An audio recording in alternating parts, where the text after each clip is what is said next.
Hi, my name is Joseph, and I want to discuss Season 20 of Destiny 2, Season of Defiance, which started on February 28th, 2023, and it will be ending on May 23rd, 2023. So that's only 2 days away. So right off the bat, I'm not going to lie. When Season of Defiance first started, I did notice that a lot of people was giving praise to the story, to the narration. But while I was more neutral, I wasn't loving it, but also was not hating it.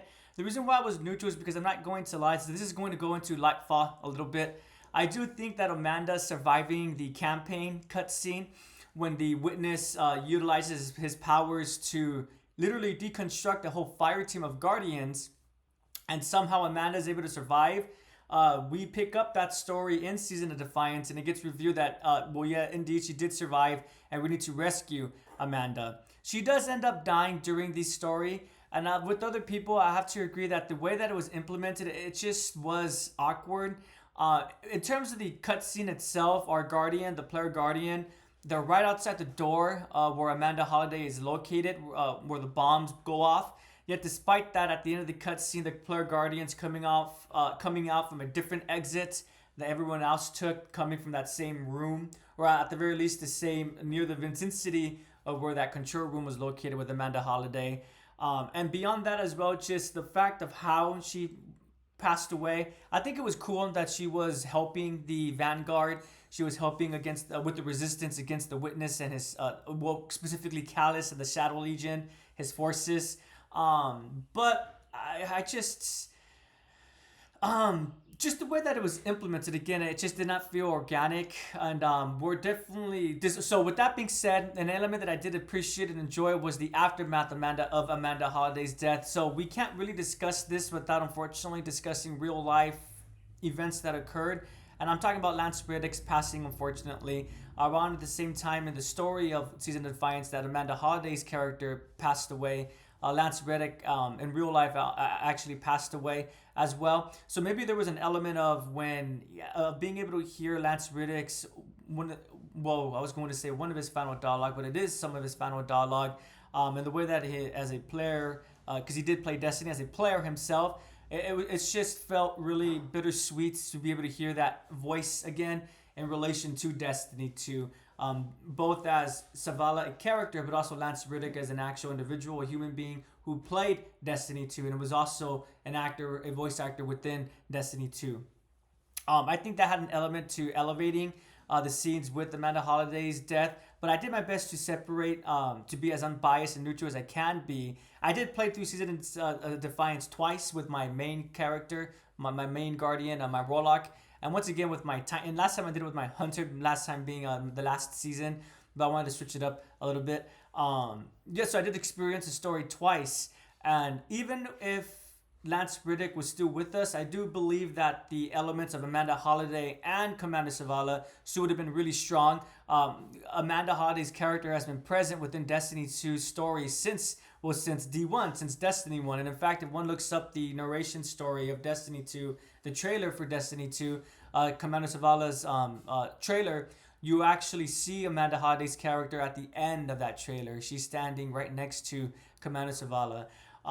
So despite me despite me not really enjoying the incorporation of Amanda Holiday's death into the story, the seasonal story, I did appreciate the aftermath of everything that occurred, and so that's my thoughts on the story itself. I do think it could have been stronger. With that being said, though, I recognize that this was the season that released with the campaign, the DLC Lightfall. So obviously, I don't think the seasonal story as much. In a utopia, if we were living in a utopia, the story for Lightfall would have been amazing, and the story for the season would also have been amazing. But we live in reality, right? So unfortunately, individuals who make Destiny, they're also humans like you and I, the player base.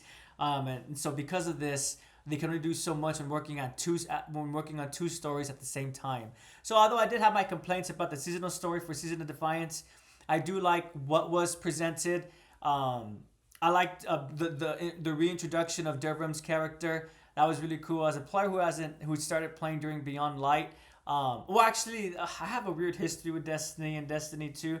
I did play the Red War a little bit before it got vaulted, so I did interact with Devrim. But I wouldn't call myself a Destiny player not until 2008. 18 or 19 when Beyond Light came out. Anywho, Marosov's role in the story was also really fun, really intriguing. I love the incorporation of utilizing Awoken, more magic, I suppose, Awoken rituals to help us infiltrate the pyramid ships. And I am hoping that the seasonal story continues to Lightfall, not Lightfall, I'm sorry, to the final shape, the next DLC next year. That will continue. We're not going to leave the pyramid ships behind. We'll come back to them. They're obviously an entity that still has a lot of mystery. So beyond the seasonal story, there was also the exotic quest. So I did complete the exotic quest. So I'm not gonna lie. When I first played it, I did feel like it was a bit tedious. It just felt very long because there was a lot of puzzle elements. But once one knows what to do, I do think it's a fun exotic quest. Unfortunately, I did want to get the title Queen's Guard, but I don't think I'll be pursuing that this season. Maybe in the future. So that's my way of saying I have not yet defeated the exotic quest on master mode and master. But I'm still hoping to do that. We'll just have to wait and see. I did like the story for the exotic quest as well. And the glaive, I haven't really utilized it. And also, speaking of, I haven't really utilized the seasonal weapon as well, the exotic bow. But from the little that I have used, both the glaive, I haven't used the bow at all, so never mind, I'm not going to discuss the bow. But from what I have used from the glaive, I do like the way it operates. I'm not going to lie though, aesthetically, I'm not a big fan of it. It's just very, Vex-like. But I do appreciate the function of the weapon. Beyond that, there was also Guardian Games. So usually when Guardian Games is on, I don't usually participate to the extent that I think Bungie would want the player base to participate. I do play some of the modes, but essentially I just get my bounties and I complete the first layer of quests, and then I stop playing after that. Or I just play the mode that I specifically want to play. The last time Guardian Games was in session, I was really in a PvE mode, so I was really having a lot of fun with the Night Strike. I'm sorry. Oh, Lapse of Judgment. Nightfalls, or the Night Strikes, the Nightfalls. This season, though, I was really invested, surprisingly, in the PvP. Well, not surprisingly. So one element that I want to discuss about this season was the reintroduction of Supremacy, a game mode that's been removed since I personally started playing Destiny 2 again, so it has not been present since Beyond Light came out. To my understanding, when D2 first released, I think Supremacy was one of the modes in rotation for the Crucible, but it was removed. I'm really hopeful that this means that Supremacy will be making a return to the rotation.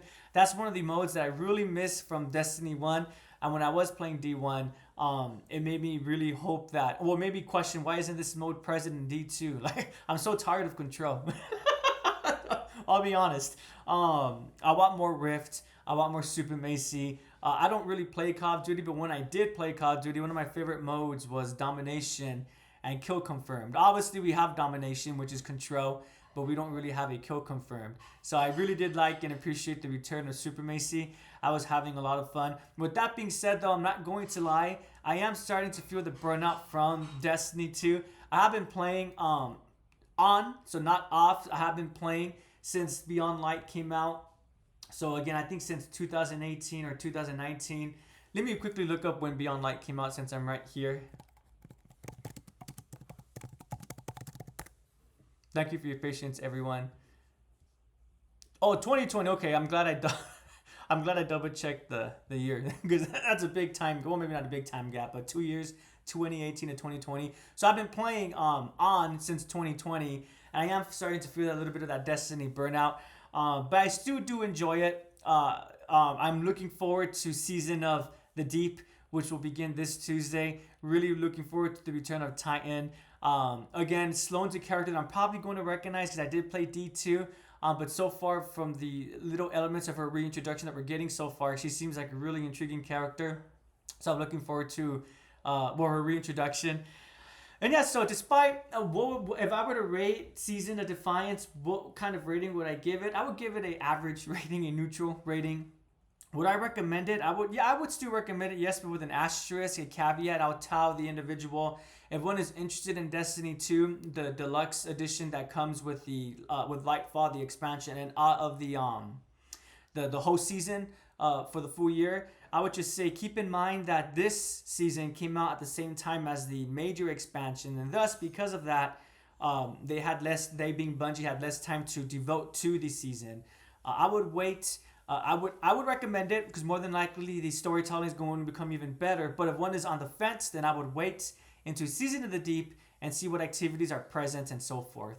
So would I recommend Destiny's Lightfall that includes all the expansions? My answer would be yes, but if one is on the fence, is to wait for Season of the Deep and to see what's going to occur, what activities would be present for Season of the Deep. With that being said, let me quickly look at my notes. I almost forgot to discuss this. So how do I know that I'm starting to feel burnt out? It's because when the last season came out with with Witch Queen, I actually ended up getting the title without even trying.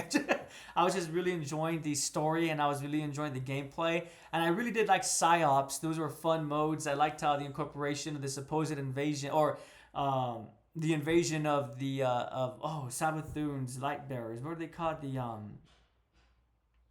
Unfortunately, I'm having a lapse of judgment. I can't recall the Savathun's new label for her light infused hive. Anywho, but I was really enjoying the story. I was enjoying this story as well. I thought it was a lot of fun infiltrating the pyramid ships, and I thought it was cool how the prisoners were actually present in the level. They were at the end, as you fought the boss. That really added to the immersion. But despite myself enjoying the levels, the battlegrounds, again, I think I'm going to contribute this less to Bungie and more to myself as the player. I think if I was fresher, as in I wasn't playing on since 2020, I would have really enjoyed myself. With that being said, I did play the harder versions, the master versions of the battlegrounds for this season, and I still did enjoy myself as well. I didn't have an unpleasing time is essentially what I'm trying to say. So, did I enjoy the seasonal activity? Yes, I did. Both the normal version and also the slightly more difficult version. I just think that I was feeling a little bit burnt out. Really quickly at the beginning, it was really challenging. I don't think I'm the best Destiny player, but I'm not like the worst as well. And I usually do my best to be helpful in the fire team, to not be a detriment to the fire team, especially because of my title. I have Iron Lord as my title, so I really want to live up to that Iron Lord status as being a helpful team member. With that being said, at the beginning of the season, I did find myself dying quite often. I just assumed it was probably because of the fact that my light was lower since I was putting on new armor from the campaign, since the cap went up. So that's just a factor to consider. Did I think the difficulty was a negative though at the beginning of at the start of the season? No, I think the challenge was fun. I think I went in knowing that was going to be as hard as it was going to be, I wouldn't have died as often as I did. But I think Bungie did a good job of course correcting that at the very least. So thanks so much for watching. I do appreciate it. If you guys are playing Destiny, let me know what's your thoughts on the season of Defiance. Are you looking forward to season 21, Season of the Deep? And yeah, have a great day and take care.